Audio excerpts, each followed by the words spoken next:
Welcome to Midlife, Now What? Unfiltered conversations between two women who are smack in the middle of it all. This is for every woman who's ever thought, wait, is this it? One married, one divorced, both raising kids, redefining careers, balancing family, and rediscovering who we are in this next chapter.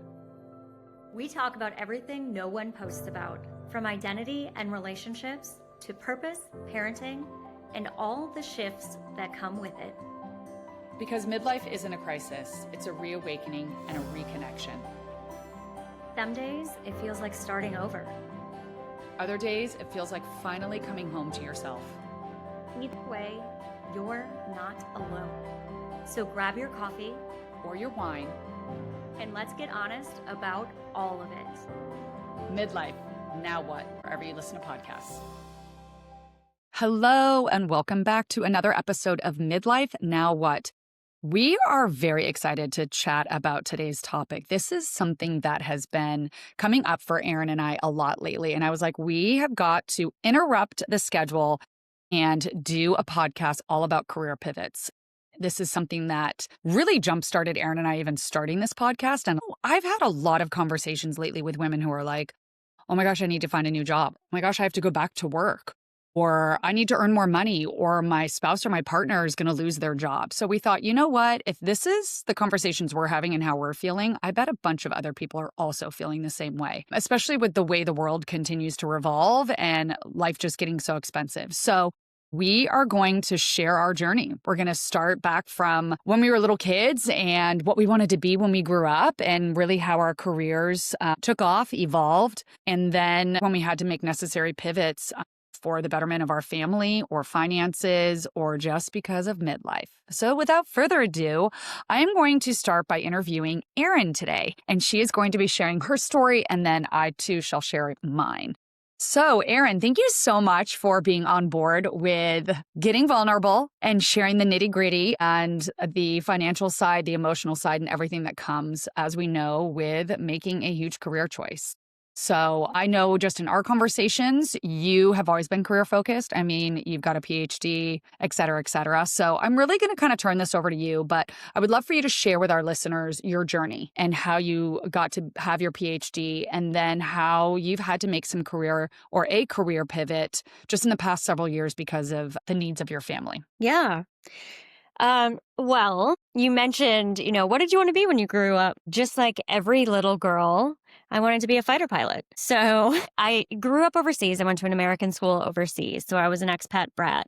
And one of the things that we did was we always housed the U.S. Navy for the holidays. So whether it was Thanksgiving or Christmas, we would invite sailors into our homes to celebrate the holidays with us that were docked at port. And that kind of, I think, started some of it, that and Top Gun, probably. But, just hearing the stories about them, the military community sounded very similar to the expat community. And we had a couple of Navy pilots that spoke at our high school. And I met with them afterward and I said, hey, what did you do? How did you become a pilot? This sounds amazing, something I want to do. And one of them was an academy grad and the other one went through ROTC, and they kind of gave me the path forward. And very quickly, I realized that I was going to be too short to be a pilot. The minimum height is 5'4". And I am shorter than that. So Wow. it was not something that was necessarily going to be on the table for me, but I was still attracted to the military community and to aviation. Not as much water, even though we always housed the Navy, but definitely the aviation aspect. So I did end up going and becoming an officer in the United States Air Force. So that was my first career, so to speak.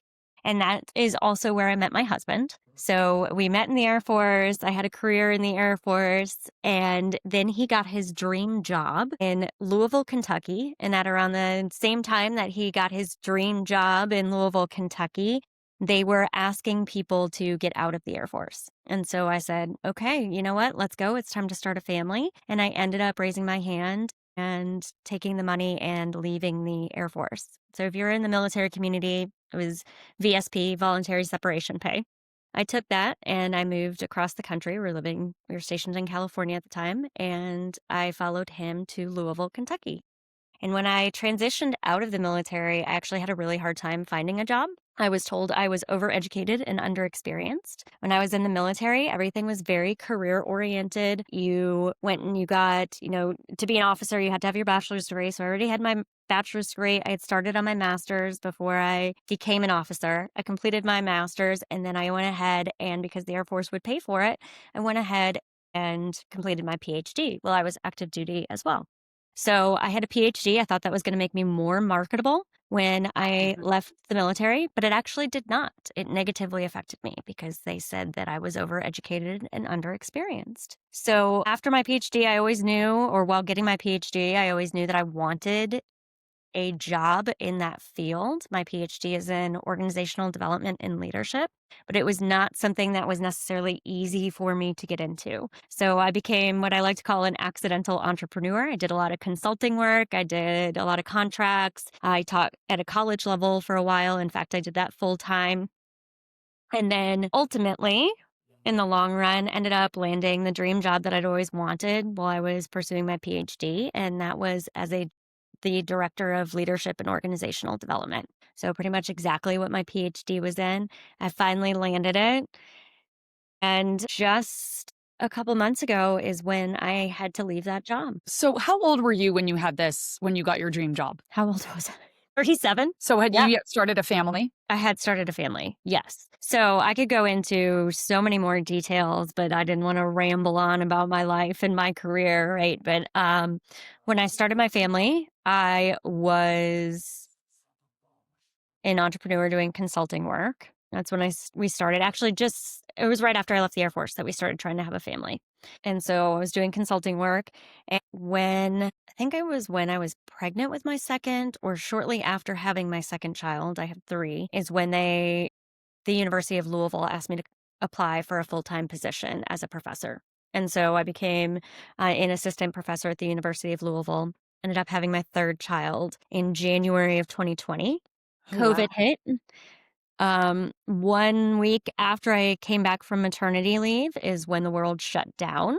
And so I tried to balance three kids with shut down daycare, a husband who was flying more than he ever did when he was deployed in the Air Force, shipping PPE around the world, and managing a 500 plus student program because I had also been promoted to the program director. And then ended up actually having a mental breakdown. So I got diagnosed with postpartum depression and postpartum anxiety, trying to balance it all with three young kids at home and managing this program. They increased our workload to try to navigate through COVID, and I couldn't handle it all. And so I knew what was going to be right for my family was leaving that job at that time until daycares were back up and running and everything was good to go. And so I took on some more consulting opportunities and then got asked to apply for my dream job. And so I already had my three kids when I got my dream job. It was Okay. definitely much later just because of everything that happened. I kind of had to bounce around. But then 2 years into my dream job is when my special needs son, my middle son, was having a lot of issues and he ended up getting hospitalized. And so I kind of had, two career pivots. Then I had the one where during COVID, where I feel like everybody had some form of career pivot. But then also once my son got hospitalized, we had to pull him out of school and I kept him at home trying to continue to work. And my job was very flexible with me initially, really, really good about it. But once we realized that this was going to be, I needed much more flexibility than what my job was willing to offer because they were trying to bring everybody back to the office full time. I knew that the right thing was to step back and take care of the family. I think it's important to establish sort of like your upbringing and how you got to be very career focused, right? I mean, you were very disciplined with your career and you were, driven by your career, and then you followed your husband for his career, and then COVID hit. I think it's really important too. I mean, it's everybody knows where they were during COVID. Everybody knows how the first year or so of COVID affected you emotionally, your family, your career. Everybody sort of has that story. And I think it's a really important one to tell. I It is. mean, you've had to Yeah. make many career pivots. You've had to pause many times. Your husband had a very demanding job where he was literally flying PPE and was like, I got to go. I can't not do this. And now you're taking care of 3 young kids and trying to figure out how to teach a class at a college level that nobody knew how to do. Of course you had a nervous breakdown. I got chills just hearing about your story and I felt my anxiety. And so I think it's very important that you share all of this. And I think it makes you exactly who you are today. It's your journey. Yeah. Question for you. How does it make you feel when you just said that out loud? You said, and I can't remember the exact quote, but like, and then I had to leave my job again. And then my family, like, I know that this is something that is still very fresh and something that recently happened with you. Like, how are you feeling with all of that emotionally with Oh, having I a mean, it career? makes me feel so guilty for so many different reasons. It makes me question, why can't I keep a job? I finally proved my worth, which is what felt so damaged, so to speak, after the military. I know I do well in interviews. Obviously, I did not successfully communicate the transferable skills from the military into the civilian world, or else they would have offered me a job opportunity. Mhm. So I felt almost worthless transitioning out of the military. And then I finally established myself in a career. I get promoted to program director at a Research One institution, which is a big deal in the academic world. And then I have to leave that because of COVID and everything that happened. And then I finally get, the job I've always wanted ever since my PhD program. And then I have to leave that. And it makes me feel a bit like a failure. Like, why can't I do these things successfully? But emotionally, in my heart, I know that I left for the right reasons. I had to Mhm. take care of my family and I had to put them first. That's a commitment we made when we started a Yeah. family. And so that's really hard. And I feel like that's something that probably a lot of women can relate to is, feeling like a failure because of the priorities that we have to have in our lives, whether those are societal expectations or familial expectations. For me, even when we were in the military, being joint spouse, you have to make the decision as to whose career comes first. Yeah, I was just gonna say. You actually have to tell the US government, like, which one of your careers is going to come first. And we made the decision that it was my husband's because that was all he ever knew. And Yeah. my skills were much more transferable. My career was much more transferable. And so we made that call very early on before we ever had kids, Was that that his career hard to was have that always going to come first. conversation? I To mean, know yeah. going into it, knowing that you were so career focused and just as eager and educated and Mhm. knowledgeable, and to be like, "Okay, all right, Nick, I'm gonna do this for you." Like, was that a hard one to swallow, or were you like, "No, this I'm good. Here we go. I'm behind you." It was definitely hard. I had some people that didn't agree with some of, the decisions that I made. The very first one in the military where I made the call, to follow my husband, basically. Yeah. I had a commander of mine pull me aside and say, Erin, you could have been a general. What are you doing? And I'm like, well, being a general, yes, it's something that I want, but I also want a family. And if the only place we're ever going to be stationed together is deployed, where we have to schedule conjugal visits, like that's not going to work. And so I knew there had to be a better way to be successful in my career and have a family. Obviously, that hasn't been proven yet. I've had to make so many sacrifices to have the family, but I wouldn't change it. Yeah, it Yeah. was hard. It was hard to hear. It was hard to process those emotions. But again, if I take the logic out of it and I Yeah. focus on the emotion and where my heart is, know I made the right call every step of the way. I Yeah. made the decision that was right for my husband and I and the commitment we had made to each other, and both of us always knowing that we wanted to have kids along the way. And how was he with that decision? How has he been throughout that decision, knowing that you've had to sacrifice a lot? He's been very supportive. He really has. There was one point in time where he finally said, when I was trying to figure out if I should leave my last position, that dream job, he goes, Erin, you just call it what it is, right? You're not going back. We both knew, even though I was hanging on to it, like maybe I could, maybe we could figure something out. How is this going to work? We both knew that in the long run, it wasn't going to. The corporate structure and the corporate hierarchy just doesn't have the traditional flexibility to support special circumstances. Yeah. It just doesn't. And so he's been very supportive. And he even told me just the other day, because I haven't been working for several months now, he said, you need to figure out what you're doing because I know this isn't, what you want to do in the long run. You have always told me you don't want to be a stay-at-home mom, it's not right for you. And I have tried that right after I left my professor job during COVID. I was like, well, maybe I'll just be a stay-at-home mom, and it drove me baddie. Because for me, one of the things that really drives me and grounds me and is a large part of my mental health, and I've learned this along the way, is the intellectual stimulation outside of the home. And that could mean, on a computer screen sitting at my kitchen table. It doesn't necessarily mean, that I have to work outside of the home, but I need something more, Yeah. the intellectual stimulation that my family provides me. For me, it's really important. So beyond okay to say out loud. And Yeah. I feel like we grew up in a society where it was not. We Mhm. grew up where it was not okay to have both. And you were judged if you tried to do both. Oh, your children are raised by a nanny or an au pair, or you're not at home with your children, right?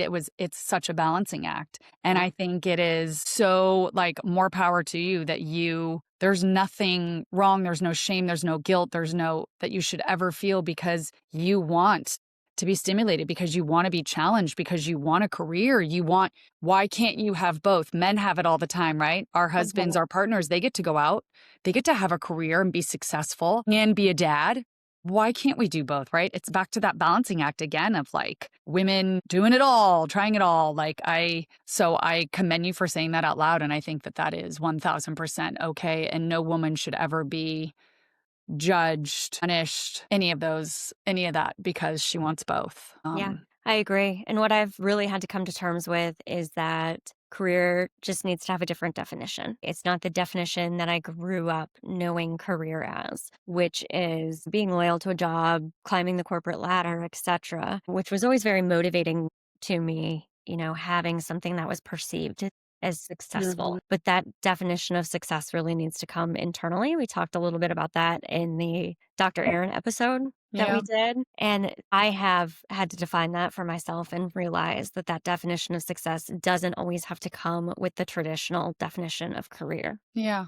And I think what better time to rewrite it than in our midlife, right? Yeah. Than now. I mean, we're rewriting so much other, right? Hmm. Bits and pieces of our lives, right? Like, I feel like, and I don't want to speak for you, but I know in just the last 4 years, I've grown more than I have probably in the previous 10. Oh my So, goodness. I Yes. mean, yeah, why can't we? Why can't we redefine career and success and whatever that definition is, whatever we define it to be for ourselves, Yeah. standing tall with our shoulders back and our heads held high, saying it out loud. Like, yeah, this is my job, this is what I do, this is my career, and I might not make $1 million, but it's successful and I feel good and I wouldn't trade it for anything. Like, Yeah. why not? We deserve that. And I might end up making $1 million too, and that's okay as well. Yeah. And, I think the other thing is women supporting women having those different definitions. Mhm. I know people who left very successful jobs where, women who even had doctorates that left very successful jobs to be a stay at home mom because that's ultimately what they wanted to do. And that's okay. And, you always knowing he wanted to be a stay at home mom, Mhm. that's okay. And what I see so frequently on social media are women bashing women for, having different definitions of success. And that's not okay. We all need to embrace that individuality. And I Yeah. think we're back to that as a society where we collectively defined things for so long. And now we need to individually define things. And Gen Alpha is helping us with that. Gen Z is helping us with that a little bit as well. Because for them, Gen Z and Gen Alpha, they have grown up with devices in their hand that are tuned to individual algorithms. Mhm. And so for them, the expectation is an individual algorithm. And for us, we're stuck in this transition between Gen Z, Gen Alpha, and our parents who were boomers or maybe older Gen Xers. Some of us are, closer to Gen X. I think I'm an Xennial technically. And you're right there on the cusp I'm as right well, on the cusp, yeah. where they had very societal definitions of everything, and our children have very individual definitions of everything. And we get stuck between both of those. And honestly, the Gen Z, Gen Alpha generation has it more correct in my mind. We need Yeah. to transition to those individual definitions for our own unique lives and circumstances. Okay, before we jump back in, I just wanted to give a quick shout out to someone that we absolutely love and trust, Sheila Howe. So, Sheila's been a guest on this podcast, and she is a self trust and IFS coach.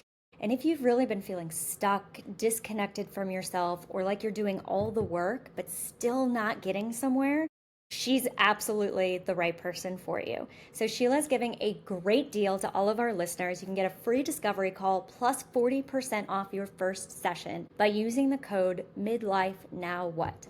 I'm going to put the URL for her in the show notes, and you can book your session directly from that link. Her website is Sheila Hough, that's SHEILAHAUGH.me/signature dash session. And so if you're ready to connect with yourself in a deeper, more gentle way, she's absolutely the right person for you.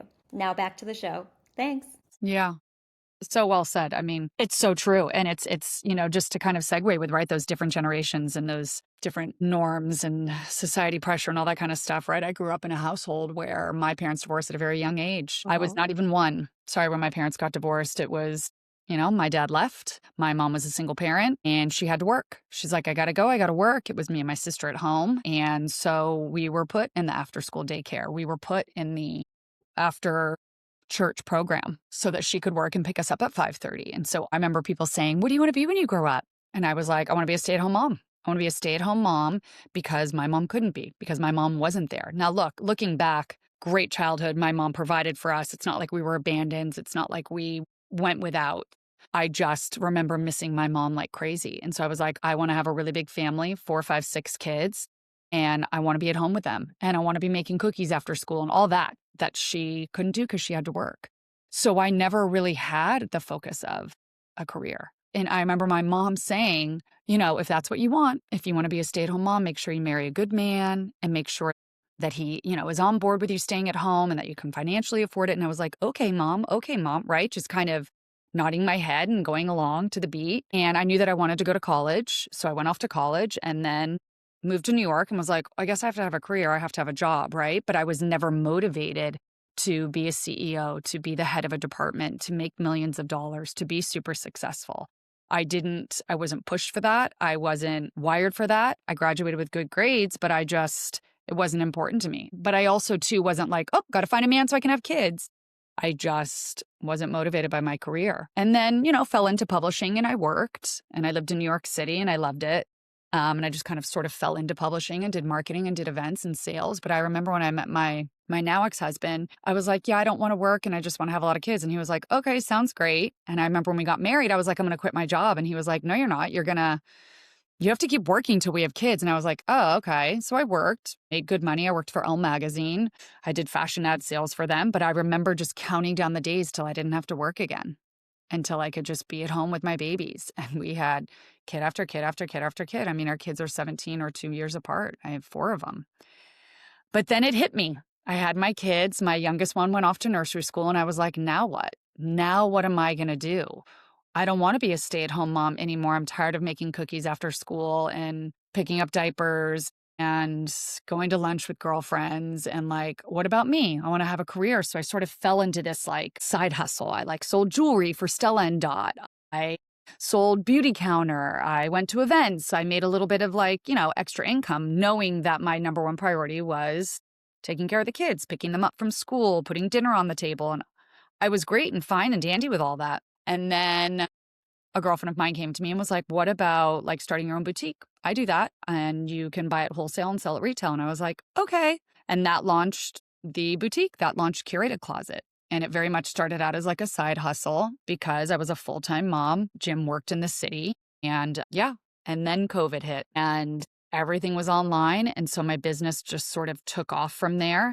And I was able to share more of it on social media. And up until I closed my business earlier this year, 90% of my clients were online that I had never met. But I dressed them for years and years and years. And we had some of the best relationships. And then I got divorced. And it was, okay, this boutique has to turn into a full-time job. It now has to supplement income. I signed a prenup. I waived alimony. I waived a lot of money. And my child support was not going to cut it. I had to work. And so at the age of 42, 43 years old, being like, oh my God, go back to work. I was like, what am I going to do? I don't need to work. I have a boutique. Okay, well, when you have a boutique and you carry inventory, it costs a lot of money. So more money was going out than was coming in. and thought long and hard about it. And that's one of the reasons why I closed the boutique. I needed to, quote unquote, as my mother and ex-husband told me, go get a real job. And it crushed me. It crushed me every day for the boutique not to be taken seriously, for them to look at me and say, when are you going to get a real job? When are you going to make real money? Was And that then not a real job? mhm, that I Yeah. worked, that I poured my blood and sweat into. I remember my girls would look at me and say, I hope that the boutique's such a success one day, Mom, that I can run it one day, that it's a legacy and that we can run it alongside you.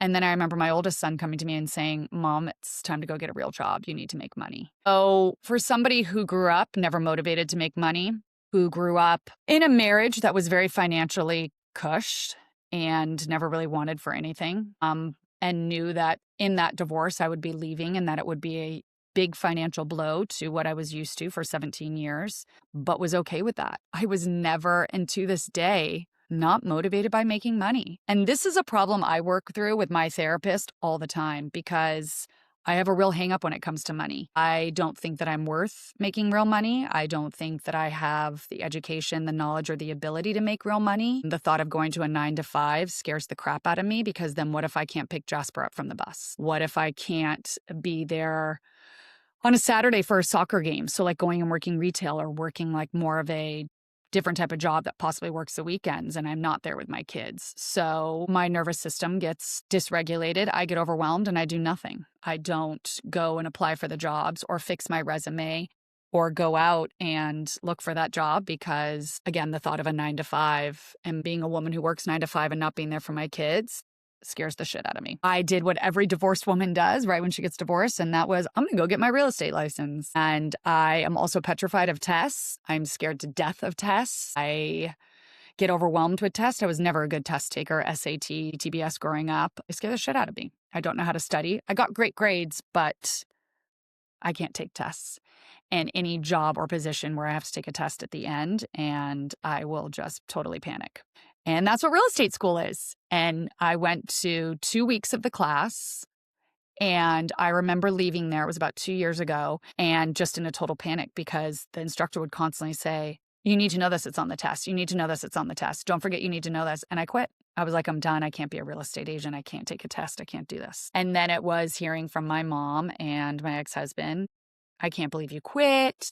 I can't believe you can't even go and get your real estate license. What are you going to do? How are you going to make money? How are you going to support yourself? And just more of that bashing and hitting. And so I was just like, and now I'm going to do nothing. So closing the boutique, well, I knew it was exactly what I needed to do. It was a huge blow to me. It really broke my heart. I didn't want to close it, but I couldn't keep doing it alone. I couldn't keep being head of marketing, head of sales, a buyer, head of finance, a mom, quote unquote model, wearing the clothes, trying to sell them, a director of social media. You can't do it all. You can't do it all alone and not spend a shit ton of money to try and make it work. So I had to close it. And that came with a lot of ups and downs. It came with a lot of support. And it's weird because I will get asked randomly here and there from people, so did you go and get a job? I know that you closed the boutique and that you were applying for some places. Did you get a job? And I'm like, well, I launched a podcast and I'm loving it. And it's so rewarding and it's so fulfilling. And I love working with Erin and I'm not doing it alone. And it's going to be really, really great. And then I have to get past the look in their eye and they're like, oh, I thought you were going to go and like focus on making sure you were getting a paycheck. And then it's like that judgment rushes over me and I have to work really hard on not being like, oh no, another person who thinks I'm a failure, another person who thinks I can't do it and I can't hack it. So that's a me problem, not a them problem. But yeah, that's kind of my journey. I feel like we've both had massive career pivots. Yours was very successful and very high in demand, and you had to pause for your children. And what an amazing mom, woman, wife you are that you could do that for your children, because not a lot of people would make that hard decision. Don't discount your success, though, as well. I mean, your I boutique still have a was hard time seeing it. your boutique was incredibly successful. You did all of the things, all of those positions that you just listed off. You did that for many, many, many, many years and successfully, highly successfully. And it was a beautiful boutique. I mean, the marketing, the Thank you. branding, the clothes, the service you provided. I was a customer. It was Thank beautiful. you.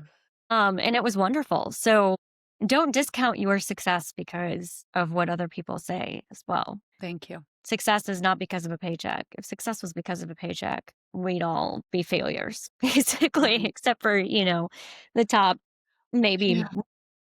No, you're 2%. right, right? And this is I need to take my own advice with, like, we're redefining success, we're redefining career. I mean, what better time than, like, going into a new year, right? And it's getting better at standing in my confidence and definitely reflecting back on little me, but also the girl who was 21 years old and moved to New York City right after graduation with no job, $5,000 in her pocket, no place to live, no friends, no family. And if I can make that happen and that turn into 12 years in the city, then I can do this. We can do hard things. You But it's can. hard. It's hard to rewrite your story. It's hard It to really rewrite your is. story when you've been on you were saying when your trajectory is going straight, when you're on this path and you're like, "No, this is what I do and this is what defines me. I'm a career woman. I'm a entrepreneur. I'm successful. Look at all this that I've done and now you want me to stop and you want me to go this way and take on a new career." It's hard to rewrite that. It's hard to and believe it. So, how do you stay grounded when those doubts creep up or when Oh other people gosh. say things? So it depends on the people. I'm definitely more sensitive to it when it is my partner. What Jim says, my ex-husband doesn't affect me anymore. It used to though, so that's part of my healing.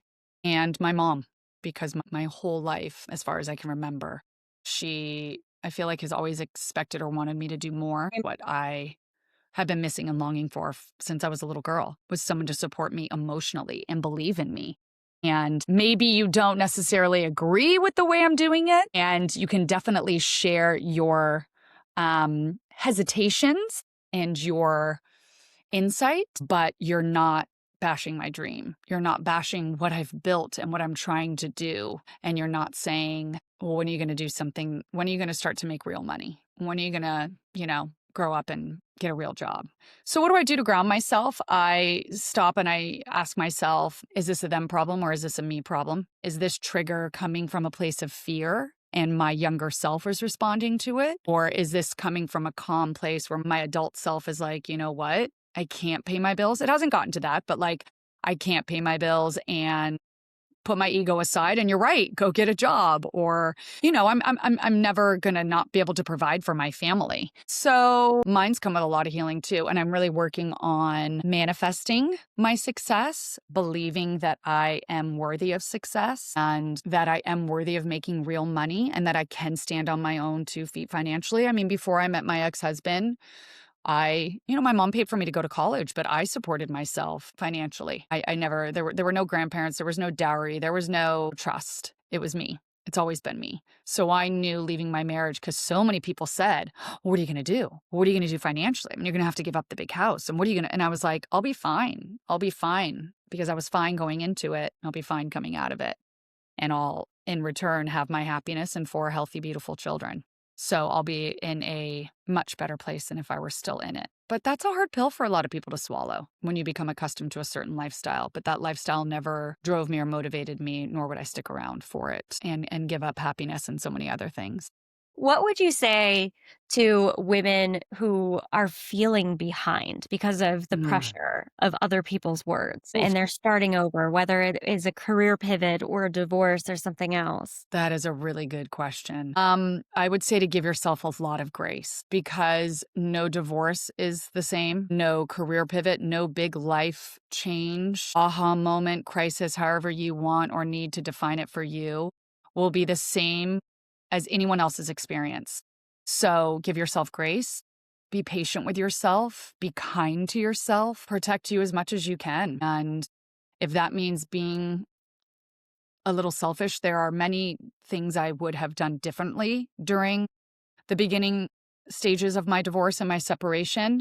I have no regrets for making my decision to end my marriage. I think Jim's a better father because of it. I think the fact that they have both parents in their lives who love them dearly, who share 50-50 custody, who provide for them emotionally, physically, mentally, financially, all the things, are so far better off than many people that are married or many people who only have one parent. So they're very blessed. And I think they know that. We're both on the same page with that. Jim and I get along very well, and we're very good at being co-parents. So I think that, just make sure you're protecting yourself. Make sure that you're protecting your bottom line because no one else will. You will see a side of your spouse or your partner that you didn't know existed, which will cause you to act in a way that maybe you never thought you could either. Protect your children. Don't badmouth the other person. And just make sure that whatever you're doing, I'm going to dig deep from Dr. Erin's recommendation too, is just remember your values and stay true to you and who you are. And remember that if there are children that are going through the divorce, it is affecting them in a very different way that it's affecting you or affecting your spouse. And protect them, love them if they're at an age where they can understand and be sheltered from whatever they can from it. I believe in being honest with your children and upfront with your children. Again, it all depends on age. And don't badmouth each other. And because at the end of the day, just because they're not your partner anymore, that's still somebody's father or somebody's mom. And don't destroy or run that through the mud because you don't want to damper how they see their parent. My mom spoke horribly of my father. And he's been passed for 20 years, and she still to this day speaks horribly of him. And I remember I used to say, but that's my dad, right? So I'm so sorry it didn't work out with you two, but that's my dad. And I want to remember good memories of him. And I'm sorry. Honesty and transparency and love and having those hard conversations again with your children is super important. Otherwise, they will form their own beliefs and thoughts. And that just is going to hurt them as they get older in their life and will affect relationships that they have in their teens and then younger adult life. Yeah. Somehow we went from career pivots to divorce. It's starting over, and one can force you to the next. For me, it was my children that forced me to have a career pivot. For you, it was a significant other that forced you to have a career pivot. It was the Both circumstances. emotionally, with a lot of emotional weight for both of With a us. lot of emotional weight. Yeah. And so I would say my best advice to the women starting over or maybe ending something and doesn't know what starting over looks like yet is Yeah. to make sure you take time for you during that Yep. transition. Don't make a decision and a knee-jerk reaction out of scarcity. Instead, find the intersection of abundance and joy because it's there. So figure out what's going to light you up in this next season. And when you are in alignment with what lights you up and brings you joy and is your zone of genius, the abundance will follow. So I know it's not possible in all circumstances, but when you have the space and the opportunity, even if it's just for a couple minutes, to figure out what's going to light you up most, Yeah. that's That's such good important. advice, Erin. That's such good advice. Because it's true. Maybe it's and again, it's the pause. It's the stillness that we need to redirect, right? Because rejection just means redirection. So, and I know we've talked about Erin and I Ooh, I Erin and I love hate a that. one-liner here. We hate closing things with a one-liner and wrapping it up in a pretty bow, But but like that's a good one. this is a good one, right? Like rejection, whether it's from a divorce, a career, not getting the job, whatever it might be, it's just take the time to pause and be like, okay, I'm not supposed to be going down this path anymore. I'm supposed to be looking at what are my values? What am I interested in? Maybe what am I good at that I didn't even realize? Okay, well, let's explore that a little bit. Let's take the time to be like, I've been in Wall Street for so many years, or with our podcast with Sheila not too long ago, she was like, I was in the entertainment industry for 20 plus years and I realized I didn't want it. And so I totally took a career pivot and went this way and look at all that's opened up for her. Sometimes it's the redirection that we need to point us in the right direction of where we're supposed to be headed. And it's scary and it's overwhelming, but like really good stuff can come out of it too. So like I like what you said too with like don't lead by fear. Lead with desire. And we're not saying file for divorce today and quit your job today and not know what your plan is, but it's okay to take little baby steps. It's okay to start to really think about what else could be out there. What else, kind of keeps popping up for me. I really want to do X, Y, and Z, or I really want to like start my own business, or I really, why not? We get one life to live as far as we know. And I don't know about for you, but like, I don't want regrets. I don't want to look back on my life and be like, my later half of my years, I was miserable in my marriage and I was unhappy and I didn't do anything and I didn't have a career and I drank my way through the afternoons and I wasn't really happy and I didn't do anything. Like, I don't want to just go through the motions. I want more. I want to be challenged. I want to learn. I want someone to take a risk and a chance on me. I want to live. And it's scary, but it's also pretty exciting too. I love that. Beautiful. I mean, look at us. Started a podcast. We just talk to each other. Yeah. You're in Indiana.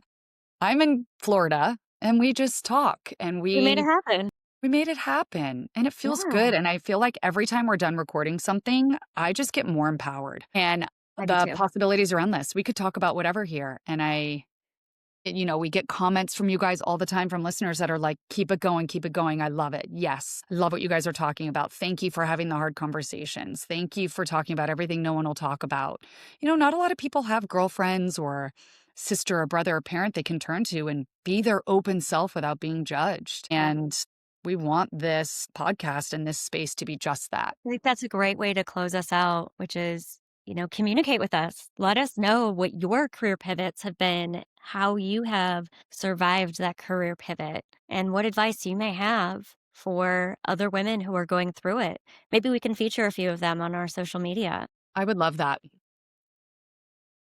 We'd love to hear from you guys. Maybe what's something that you're scared at too, right? Like, I really want to do dot, dot, dot, but I'm scared or I'm, holding back. Like, sometimes even just putting it out in the universe. Yes. Yes. I really want to do dot, dot, dot. We'll keep you anonymous unless you want your name out there.